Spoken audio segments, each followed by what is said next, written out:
Hey guys, we are live at 5. Welcome. Thanks for joining us. I'm Ryan Lee Gilbert. I'm Paul Wontorek. It's Matinee Wednesday. It is, Isn't it? yes. Yeah, I hope so. It's hump day. Yeah.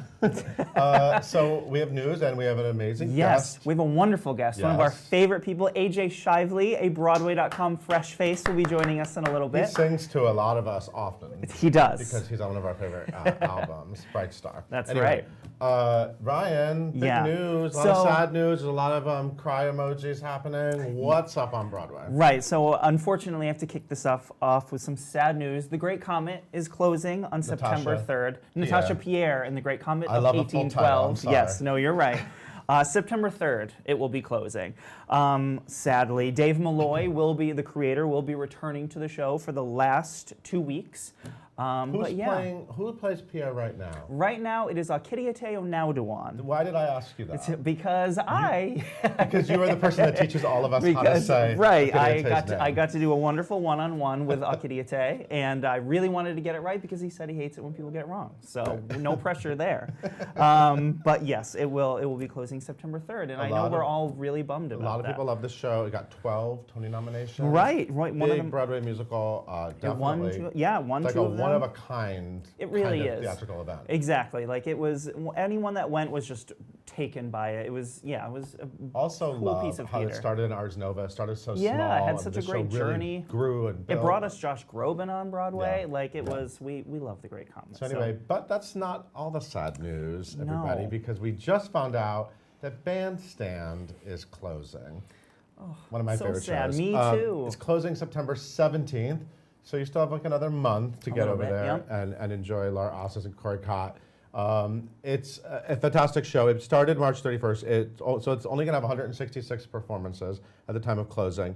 I just want to give a shout out to Andy Blankenbuehler. Yes. This has been a real labor of love for Richard Oberacher and Robert Taylor, who are a real life couple. They wrote the show together. And it's a really great Broadway debut. Absolutely. And I hope they keep writing more shows. Please do. I love this show. I have a T-shirt and a hoodie from this show. It's a Broadway.com favorite. Yeah.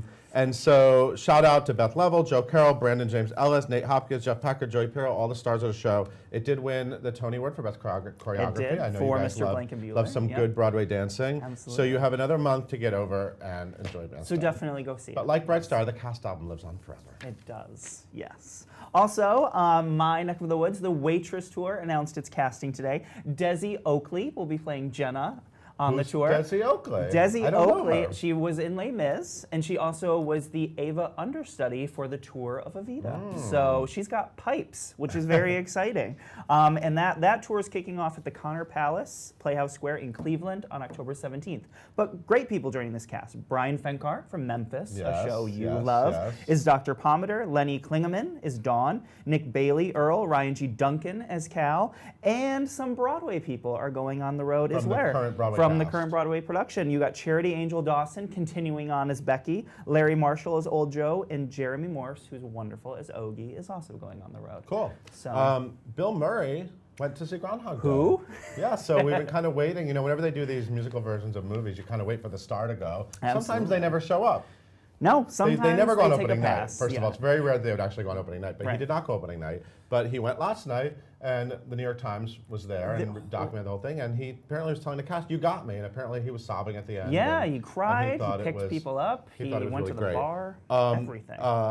Speaking of great shows for heterosexual men, Springsteen on Broadway. Bruce Springsteen is actually not just for heterosexual men. No. Bruce Springsteen is one of the greatest songwriters and rock stars ever. Absolutely, and he's he'll be iconic. making his Broadway debut, and it doesn't sound like it's not just a concert event. No. What he said was, it is me, the guitar, the piano, and the words and the music. And apparently it'll be Bruce Springsteen. Well, I don't know. I guess he's not playing piano and guitar, so I guess he's not. He must be bringing some friends with him, Is he by right? himself? I don't know. I don't but know. he's making it sound like it's really intimate, and it's sort of telling his story. Because he just put out his memoir recently, right? So it's interesting. So maybe it's a little bit of that, a little bit of his life story, some song. That makes me really want to see it. Oh, absolutely. It's at the Walter Kerr Theater. It starts October 3rd, and he's going to do 5 shows a week. through November 26th. Wow. So that's going to be Broadway, a fun. soon to be Broadway. We're going to be one block from Bruce. Springsteen. Exactly. That's one block my south. entire family is jealous. So that's it. That's the news. That is the news. And let's get me out of here and get the more handsome guest here, who is our guest today. Right, AJ Shively. We'll be back with us.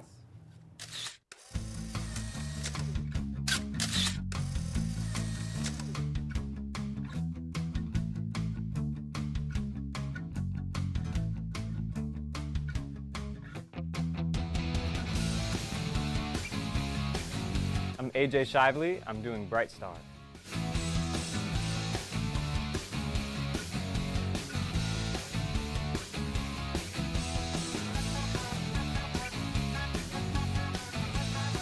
Well, my Broadway dream role will always be a dream role because it's Cole House from Ragtime, and I don't think I'll ever get to play that. But ever since I saw Brian Stokes Mitchell on the Rosie O'Donnell show, I've wanted to play that part.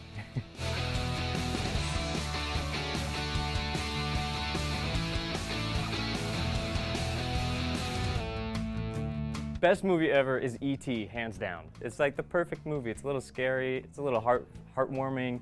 It's just like the best buddy movie ever. And there are aliens in it, so, like, come on.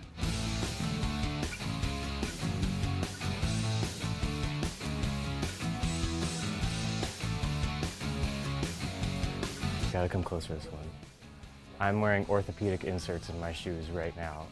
It's really embarrassing, but I do.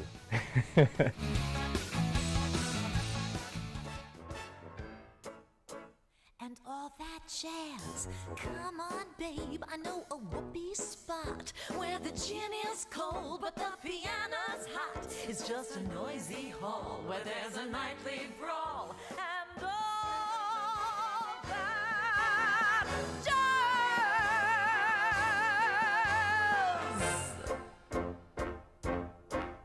That jazz. And we're back with Mr. AJ Shively. Thank you so much, sir, for joining us. You're very welcome. Yes, Thank that's you. studio. AJ, you, first of all, we are all huge fans of yours from Bright Star. We love Bright Star around here. We talk about it constantly to this day. But you are here to talk to us about the Suitcase Under the Bed. Yes. Right? Yes, So I am. this is an evening, I'll let you take over, but this is an evening of 4 short plays by Teresa Deevy. So tell us what's going on over at the Beckett Theater with this. The Beckett Theater at Theater Row. So it's this is produced by the theater company, the Mint Theater.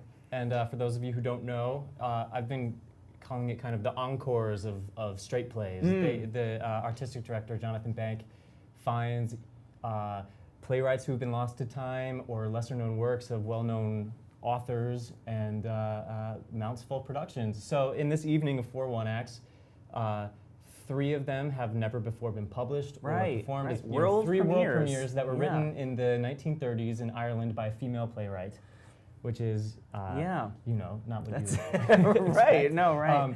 yeah, so, and this playwright, Teresa Deevy, she had a long-standing relationship with the Abbey Theatre in Dublin, had 6 plays produced by the Abbey Theatre, and all of a sudden it kind of fell off a cliff and she stopped getting produced and she moved on, she transited, and we don't really know what happened. Yeah, I was digging, so my ignorance, I didn't really know much about Teresa Deevy, and so I started digging in a little bit before talking to you, and she seemed so promising and was doing so well, and then all of a sudden they just stopped like producing her work. And she went deaf when she was 20, right? She did. She went deaf very early, and it's ironic that after she fell out with the Abbey Theatre, she moved into writing radio plays. Right. As a deaf woman. Right. Which you know, is like not since Beethoven. What you would expect. Yeah. Right. Yeah, exactly. Beethoven. She's the Beethoven of radio plays. Exactly. Yeah, so her work hadn't really, I don't think she had ever had a full production in America until Jonathan produced one of her full-length plays,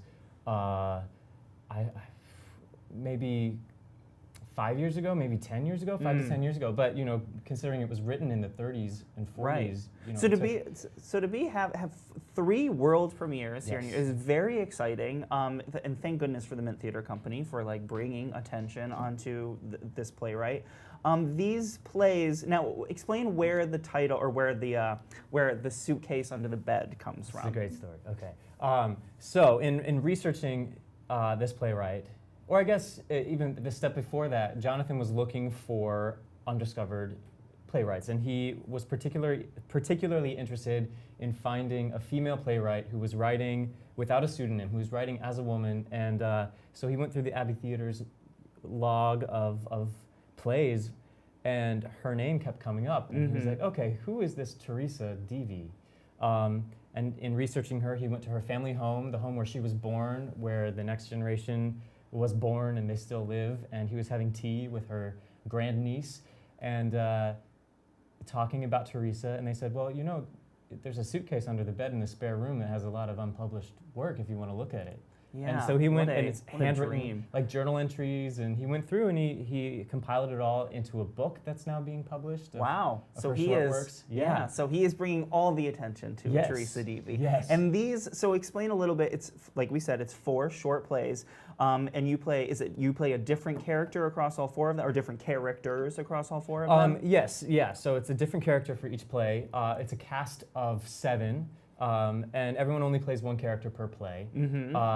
And the kind of through line would be, every play is about kind of getting engaged or getting married or falling out of love or falling in love. It's kind of, and particularly what is a woman's place in that in 1930s, 1940s Ireland. Right. What choices does she have, you know? Right. That's so cool. And you're from Dublin, Ohio. I am from Dublin, But Ohio. Does that mean you're just born with a great Irish accent that you can bust down? Or have no. you, this is, because that is what you're doing, right? Yes, yeah, it's all Irish accents. No, we had a wonderful dialect coach, and thankfully we have 2 native Irish speakers in the cast Who are there to are there to help along a little to bit. help, who are very kind, and you have to kind of convince them to let you know when you're off. You're like, just tell me. Just let me I can know take if it, I I did can this take it. totally wrong. Yeah. Do you have a, I'm sure it's hard to pick a favorite, but do you have a favorite among the 4 plays, or one that you're especially excited about doing? You know, the very first of the evening, I have a very small part in that one. I basically walk across the stage at the beginning of the play, and then I listen to the rest of it. And that one I love because it's 2 people falling in love. And so it's just a joy to listen to. And the final play of the evening, I think, is probably my favorite to do because it's about a girl who dreams of more, like working class, rough life. She dreams of, you know, sailing on ships with big white sails and having adventure, and she's kind of, I play the like hometown boy who just wants to marry her and have a normal life, and kind of it's a dialogue between the 2 of them, each trying to convince the other. Right. Yeah. And I want to talk about Bright Star a little bit, Okay. just because I always want to talk about Bright Star. But I as we do were too, saying, I do as we were too. saying, it is beloved among us around here. Tell us a little bit about your experience when you were doing that musical, because it just seemed like all of you loved each other so much that you were all having a blast. You knew you were part of a special little show. Was it that reality for all of you? Exactly that way. It was exactly that way. You know, I've only ever been in 2 shows, and you know, getting the closing notice is always a tough conversation. But when Joey came to the theater, Joey Parnes came to the theater, and you know, we had the meeting, and there was just so much laughter and just joy, and it didn't feel sad in any way. And it was because we all knew that, you know, we were important to each other. We were going to be in each other's lives. Still some of my closest friends, and I was so lucky to have been able to go from the very first workshop all the way through the Broadway You were production. involved the whole time. Yeah, so you know, and I think there were 5 of us that I think from that original workshop that went all the way through, and it is family. It is exactly you know, what you felt is true. And true. Steve Martin was clearly bitten by the Broadway Yeah, bug. clearly, Where right? he's now coming. He'll have Meteor Shower coming Yes, on. what a Are you cast, excited? right? With the crazy cast. Crazy cast. Are you excited about that as well? Do you have plans to? I don't have plans yet. I guess I'm gonna have to jump on that pre-sale. Absolutely. I mean, I knew it was a good play and well received, but I didn't know until the official announcement that it had sounds actually fascinating. confirmed everything. Yeah, Right. I'm so excited about it. By the, I mean, we're gonna get a lot of Bright Star love here, but a voter or a friend here online would like to know what your favorite memory from Bright Star Oh was. man. Oh, there are. Well, it depends what kind of memory you want. So there's the memory of being at the big press preview where we knew all the reporters were there, and Emily Paget and I had all these crazy hard lifts and swing dancing we had to do, and we did all the hard stuff, and then I just dropped her in the splits. Oh God! So that's a specific memory. Maybe not Emily's favorite. Maybe not Emily's favorite.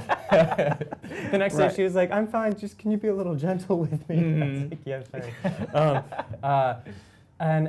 Oh man, just so much laughter. We would warm up on the stage because our cast was so big for the Court Theater, traditionally right. a straight playhouse, that the green room was converted into dressing rooms. So we would warm up on stage, and I just have. The sound department would test all the speakers, and they would play, Steely Dan, and we just. Oh wow! Yeah, we'd have a good time. Everyone on a foam roller, and. Right.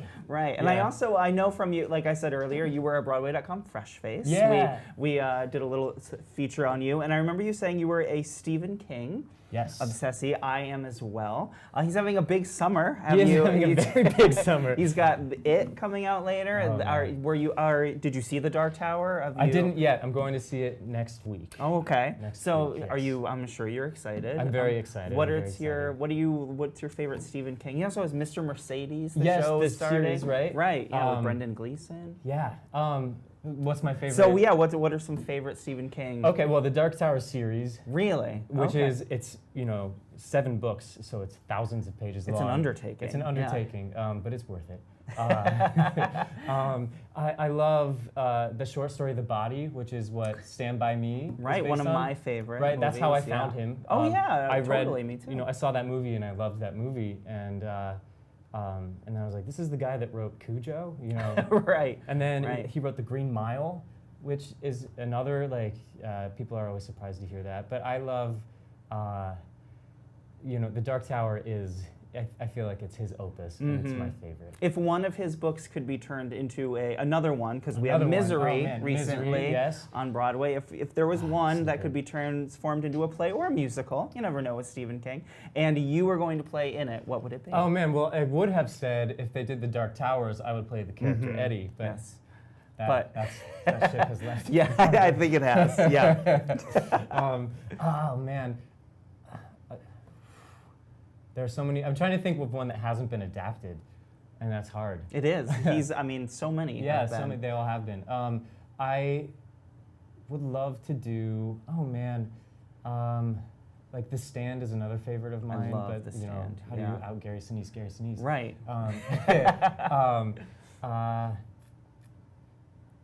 I would say, I'm gonna have to give up on one that hasn't been adapted.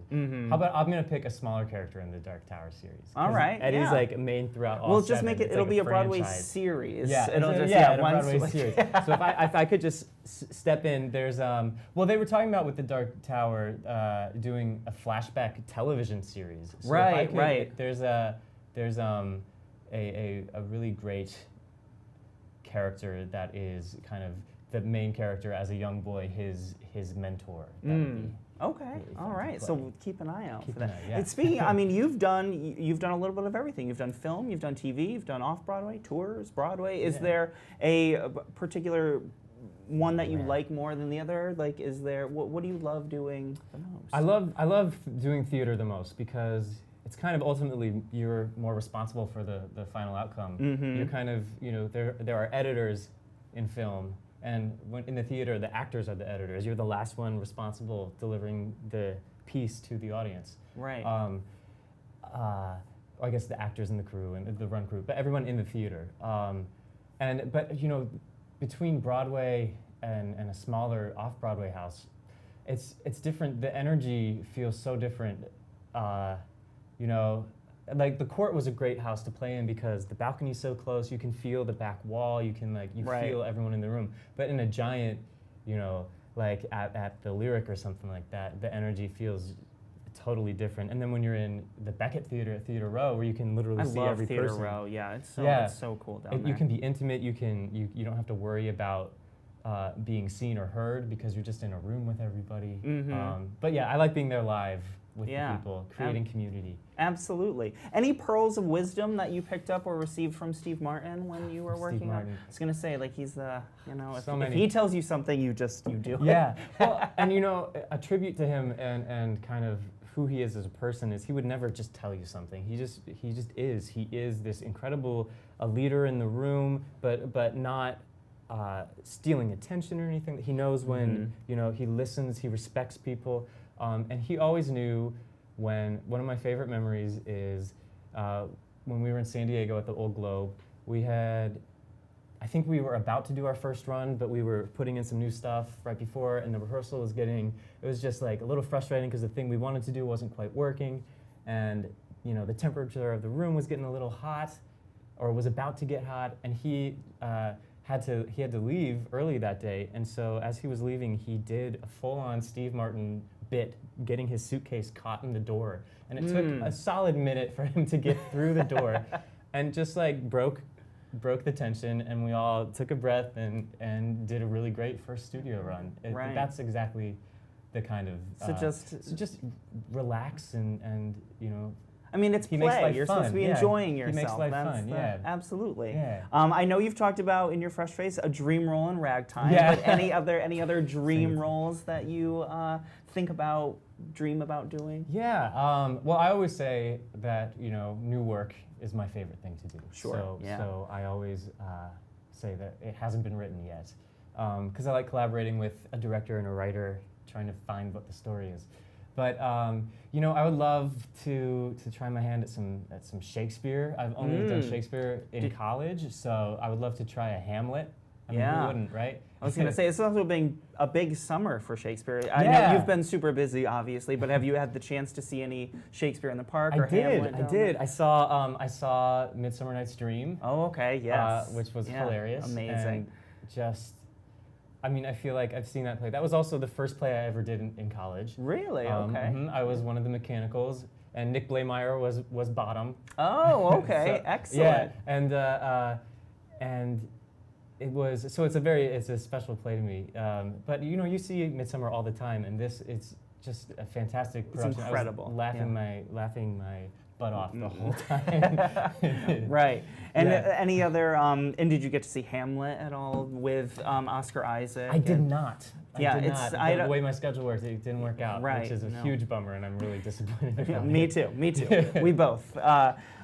So when people come to see the Suitcase Under the Bed, what kind of evening do you hope that they will have with you guys? What can they expect to see when they come? Well, I think they can expect to see. Well, I can speak to the other 6 people in the cast. A very strong cast, and it's really an interesting peek into a playwright's mind, because there are similar themes throughout all of these plays, and one of them is only 15 minutes long, so it's just like a long scene, really. Right, yeah. It's a glimpse into how this playwright was grappling with these issues in her world. And I think it's worth noting that Teresa Deevy never married, and all these plays are about a woman having no option but to marry. Right. I read something like she gives a very unsentimental look at marriage, right? Yes. Like that's... Absolutely. Yeah, a woman is faced with the option of working in service, or working in a factory, or marrying some guy just because she has to. I think it's an important look at how far we've come. And I don't know, women's lib in Ireland was even later than it was here. Right. So that's like Ireland was Ireland even an independent? When was Ireland an independent country? It was only like a dozen or so years before these plays were written, right? Right. So, you're getting a nice little piece of history when you. And if I'm not mistaken, you have a benefit concert coming up at Feinstein's 54 Below, right in November. Yes, in November. So November 2nd. It's a tribute to a little girl who lost her life at Sandy Hook, at the Sandy Hook massacre, and it's, you know, it's just a tribute concert raising money for the organization set up in her memory. Her favorite things were horses and what was the other? It was like horses and like hippopotamuses or something. And, Right, and yeah. so that's kind of the theme of the evening, is a song that you love from your childhood. Yeah, I was gonna say, just and- all sing songs that mean something Yeah, to that you. means Do you something to do you you. know what you're choosing between No, right now? Do I you have any don't yet. idea? I don't. There's so many. I mean, I was thinking of singing my lullaby when I was a little guy was James Taylor's Sweet Baby James. Oh, that So, would you be know, it's great. about cowboys. There's Yeah, horses no, in that there, absolutely. you know. That sounds great. And yeah, so it'll be a good evening and Right. a good cause. Yeah. Fantastic. Yeah, Well, thank thank you you for for so that much. promo. Oh, of course, of course. Thank you so much for joining us. I just want everyone to know you can see The Suitcase Under the Bed through September 30th, right, at the Yes. Beckett Theater at Theater Row. Go check out this guy. You all know and love him. Thank you so much for joining us. Thank you so Please much. come back and visit us Of course, always a anytime. We're always pleasure, here for you, yes. and we'll see you all tomorrow. Thanks so much.